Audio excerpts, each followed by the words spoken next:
নমস্কার বন্ধুরা, আজকে নিয়ে এসেছি আলু ও পনিরের ডালনার রেসিপি নিয়ে। নিরামিষ দিনে ঝটপট ঘরোয়া উপকরণ দিয়ে কিন্তু বানিয়ে নিতে পারো, খেতে কিন্তু খুবই টেস্টি হয়। তো এর জন্য প্রথমে আমি 300 গ্রাম মতন পনির নিয়েছি। পনিরগুলো একটু স্লাইড করে কেটে মাঝখান থেকে কেটে চৌকো চৌকো করে কেটে নেব। তো এরকমভাবে আমি সমস্ত পনিরগুলো কিন্তু কেটে নিয়েছি। তোমরা কিন্তু তোমাদের পছন্দ মতন শেপে কেটে নিতে পারো। এরপর একটা কড়াই গরম করে নিয়েছি। কড়াইয়ের মধ্যে দিয়ে দিলাম পরিমাণ মতন সর্ষের তেল। তেলটা গরম হওয়ার পর দিয়ে দিলাম 1 চিমটে হলুদ আর 1 চিমটে লবণ। ভালোভাবে তেলের সঙ্গে মিশিয়ে নিলাম। তারপরে দিয়ে দিলাম কেটে রাখা পনিরগুলো। তাহলে কিন্তু পনিরে আর লবণ হলুদ মাখানোর দরকার হবে না। তেলে যে লবণ আর হলুদটা দিয়েছি তাতে পনিরগুলো ভালোভাবে ভাজা হয়ে যাবে। তো পনিরগুলো কিন্তু খুব হালকা হাতে নাড়িয়ে চাড়িয়ে ভেজে নিতে হবে। পনিরগুলো কিন্তু লালচে হয়ে গেছে, পনিরগুলো ভাজা হয়ে গেছে। এবার এগুলোকে আমি নামিয়ে নেব। একই তেলের মধ্যে দিয়ে দিলাম 1/2 চামচ জিরে, শুকনো লঙ্কা আর তেজপাতা ফোড়ন। ফোড়নগুলো একটু ভাজা ভাজা করে নেব। এর থেকে কিন্তু দারুণ একটা গন্ধ বেরিয়েছে। এরপর দিয়ে দিলাম কেটে রাখা আলুগুলো আমি ভালোভাবে ভেজে নেব।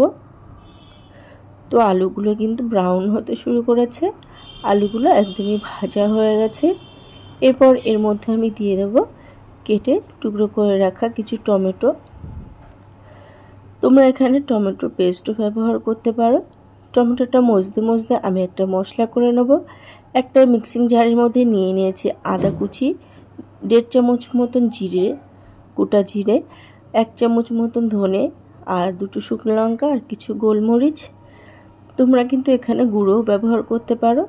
তো এবার ফাইন একটা মশলার পেস্ট করে নেব। এদিকে কিন্তু টমেটোটা মজে এসছে।